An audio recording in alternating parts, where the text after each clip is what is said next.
I know we enjoy what we're doing. So, and that, I guess, what else do you do in life if you just enjoy what you are doing? You know, they say I should retire, but I don't know. I don't think I'll enjoy it any better than when I'm doing it now. So. Bobby and Jean Vacheresse, for more than a generation, have been running their family butcher shop in the Antigonish area of Nova Scotia. While most independent meat shops have disappeared, Battling Bobby, as he used to say in his radio ads, continues to battle the stiff competition and the prices for his loyal clientele. All my life I've been, 74 years. And we used to have the shop right out here. Dad used to have the shop just down where you drove in the driveway down there. As a kid, well, back them days, everybody worked. You didn't say, I don't want to work, or I want to do one of them foolish games or something like that. You just go and you have your chores to do and you do it. We enjoy it. We were on Sydney Street there, so we were there for 10 years there. Well, where we're at there now, we've been there, I guess, around 43, 44 years. When we first got going, for I don't know, 15, 20 years, it was just Jean and I there. It was just the two of us in there. Yeah. But then the business started to increase. And so you had to either do two things. You either had to close the door or get more people. Now we have Brad, which is my son, and we have Matthew, which is my grandson.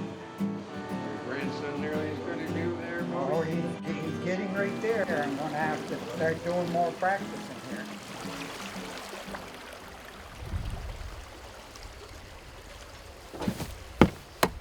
I'd forgotten you had so many horses. So we've been in it quite a while. We enjoy it. I have a wife, Jean really enjoys it. We have seven, counting the little dwarf. Oh, yeah. We had them because I take mine out once a year in the way, which I'm hoping to get a lot more this summer. Take them out in the wagon. And then Patricia rides. She rides at the shows all the time with her horse. And You show. I show, yeah, they show the mini. Also you too. Yeah. Actually, we got one pair going. Yeah. Where'd you meet this guy? At a show one night, I think it was. That was a while ago. That was a little while ago. 57 years ago. 57 years ago, we'll be married. Yeah. But we get along good. She's Sarge. Now, does most of your income come from the shop? Or Both from shop and the little R&R we call ourselves for the... R&R livestock. Yeah, picking up the cattle. Yeah, we had He goes to Cape Breton every Monday. Every Monday. Every Monday. every Monday. Yeah. Sometimes way down to Marguerite. I have a ton truck with the trailer most of the time. Which is working good. I only have 560,000 on her, so That's all? once in a while she let me down a little bit. Yeah.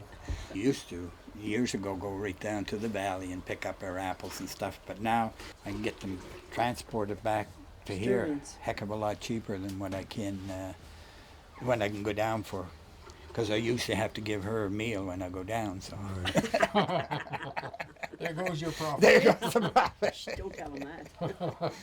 We buy the cattle on the hoof. Like if we had to buy from the wholesalers, just everything from the wholesalers, no, we'd go under too. You just couldn't take the heat because the big stores they just put the heat right to you then.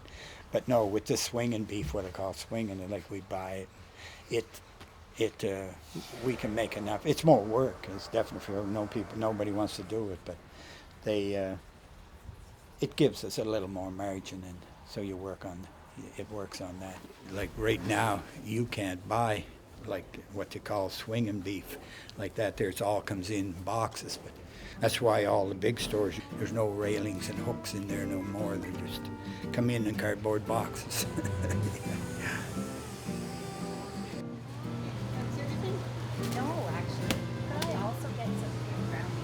a lady comes in and they want to know where that chunk of meat came from, I can actually tell them where that chunk of meat came from, whether it came from Randy McDougall or anybody. I can tell them right where it came from. So people like that. They like to know where their stuff comes from.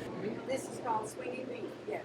What we sell is what you call swinging beef. They're like we get them butchered, an animal butchered up at Harrow's. We bring them to our store then. We usually age it for about 10 to 12 days, and then we cut it up. Where the big box stores, they bring in the short loins just in boxes, all wrapped up in gas, put gas in it to keep it. They open the boxes and just cut it, where we break pretty well everything down into quarters, so we can get cuts for people that the box stores can't get. We have also sell a variety of steaks, sirloin, T-bones, round, rib, and chuck steaks, rib steaks. We also have some roast, boneless roast, blade roast, and we have also boneless. The beef that I get, they get hay and silage, and then they get grain, which most grass-fed guys, that's exactly what they do too. But where the big box stores, that comes from like big feeder lots, and well, they're clamping down on them some now, but they're still not. But they used to implant in their ears and stuff like that for them to grow faster, turn them over faster too. Well, that's why this this BSE came up. They were feeding byproducts from animals, either blood from the animals to get more protein in their feed, and anything what they say byproduct, it makes their animals grow. But the government is really clamping down on that, and a lot of little tricks that they do where like the guys that I buy from, they don't do this. They don't do this. They just do it what I call the old-fashioned way, like your grass and your grain. You have to have a certain amount of grain. You have to have a certain finish on your beef in order to have anything that's any good, you know. A variety of Tony's smoked sausages and Oktoberfest sausages and whole chickens, fresh from the valley, chicken wings, and we also have a maple ham. The block ready stores, not running them down or anything, but like I can cut a T-bone and I can put it in my case, or they put it in their case, and that will last in their red for about 2 to 3 days, 2.5, 3 days. Where mine, if I cut, say, a T-bone, I'll put it in the case in the morning, and by 2 or 3 o'clock, you can see it starting to turn a little bit gray. So that's why in our store, we don't package much. We usually like to cut right just over the counter, and then that way we can cut for whatever the people want. And that goes with every cut, like roast and stuff like that. We can always cut it down to suit them. We also carry some blood puddings and some white oatmeal puddings. And we have some hot. Thank you. There we go. Thank you very much. Are you sure you don't want help? Yeah. Thank you. There you go, sweethearts.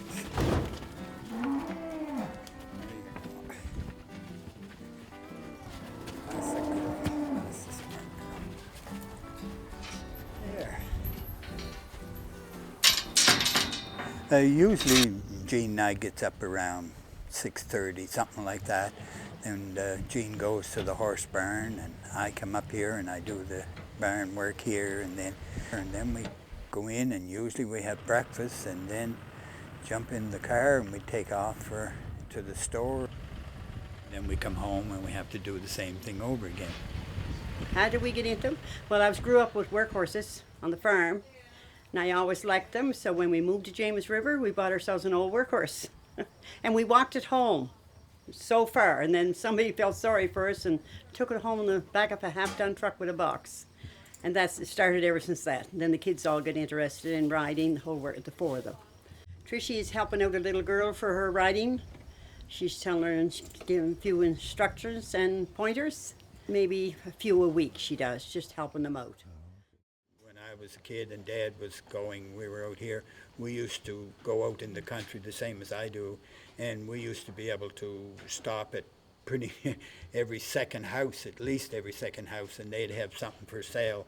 And a lot of times they'd come down the driveway if they see us coming, or somebody would telephone ahead, Vacheresses are coming. So if they have an animal for sale, they'd run out and stop us. But things have really changed, and not for the best, because your small farmers, you won't get any much or hardly any small farmers that are under 60, 65 years old. You know, they're just doing it for the love of doing it. Their father did it, and so they're just doing it. But And we have a good variety of lamb. And we also have the quarters of beef, fronts and hinds quarters of beef that we sell also, and sides of pork.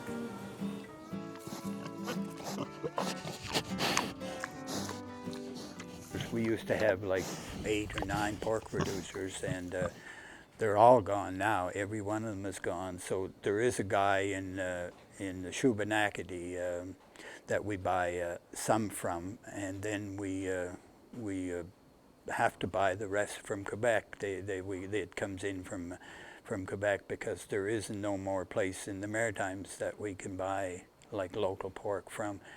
Pork is not quite, but just about the same price as it was 10 years ago. The little pigs in the spring, buy a pig for say $60 and sell it for $80 and raise it to market pork. You just ain't making money, and that's basically what's going on. Yeah, we do all our own pickling, the corned beef, the rib, the boneless, corned beef and brisket corned beef. We do that all in here in the store.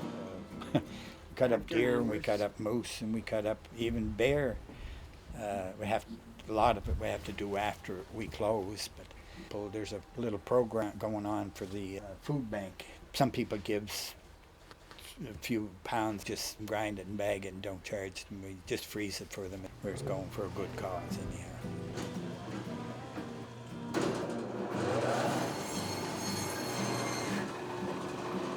The scraps from the store, pig heads, whatever we got for scraps. Just dump them at the dump, and the seagulls and the bald eagles and the crows just love me for it. I say, here come boys, and they all circle around the truck and go, here we go. We had a lady that did report us on the blood that we had on our apron, so she reported the Department of Health, and Department of Health inspector, he said, you know, I had a report of you had blood on your apron. And I said, oh, you did you? And he said, yeah. I told the lady, there's blood involved, so you have to expect a little blood on them. But anyhow, she did come in afterwards, and she said, you know, I'm very sorry, but I really didn't realize. I was used to the supermarkets, and I never seen, you know, the real thing. And I said, well, you know, we try to keep our apron as clean as we can and our hands as clean as we can. But I said, we do get blood on it sometimes. She realized it afterwards, and she ended up laughing over it. Most of the inspectors we have are good. They do give you some hard time, but most of it is for the people's health anyhow, you know, for protection and stuff, and which is good, which I agree with, and which is really good. But they go to extremes with it too. And if you half decent with them, they're half decent with you. 99% of the people are real nice people. But usually if somebody comes in and they hear from somebody else, usually they keep coming back. We have people that come every year to their summer homes from the States, and they always come in, and some of them, the first place they land is at our place. Are you still in business? Yes, the restaurants, with Snow Queen for a number of years, Waffle House, and Maritime Inn, and Piper's Club, and the Townhouse. We do them all. Vacheresse Meats is our main supplier of most of our proteins, so beef, pork, lamb, and even cheese now. We feel really lucky to be able to deal with a small independent butcher shop. We do a Sunday roast every week, and we can usually find out exactly which farmer raised the beef that's going to be in our roast for Sunday night. If we weren't able to deal with them, we'd have to deal with, you know, a large organization. In that case, we would really have no say or no idea where or how the meat that we're serving was raised. It's also just so good to know that the money we're spending on proteins, which is, you know, a large portion of the menu at a restaurant, is staying right here in the community with local businesses like Vacheresses, with the local farmers who are raising livestock, and where we are losing so much of that agricultural economy in Nova Scotia, it feels really great to be able to support it. This is my hen mobile. We have my 55 or so laying hens in here, and we move them every week or so using this electric fencing. Give them fresh grass and fresh forage. When buy local has come in, that really has helped. Like I just talking and thinking in my mind, I see 3 or 4 young farmers that are raising some chickens and raising some beef, and they're doing it the legal way. They're getting it butchered at a legal plant and cut up at a legal place and selling to customers and selling some to restaurants, which I 100% agree with. It's if you'd see more of that, it would be really good. But when I see a young person going farming, I tell them, boy, keep it up. That's the country living. The secret is just to keep as small as you can, but do the best you can for your customer. That's the whole secret there. Yeah. It's just if you try to keep up with the Joneses, you ain't going nowhere. You ain't going nowhere. All of this wouldn't even happen if it wasn't for Jean's mother and father, because Angus and Margaret Grace, and my parents, Morris and Mary Vacheresse. All this wouldn't have happened because they really gave us a background for enjoying people and really enjoying our lives.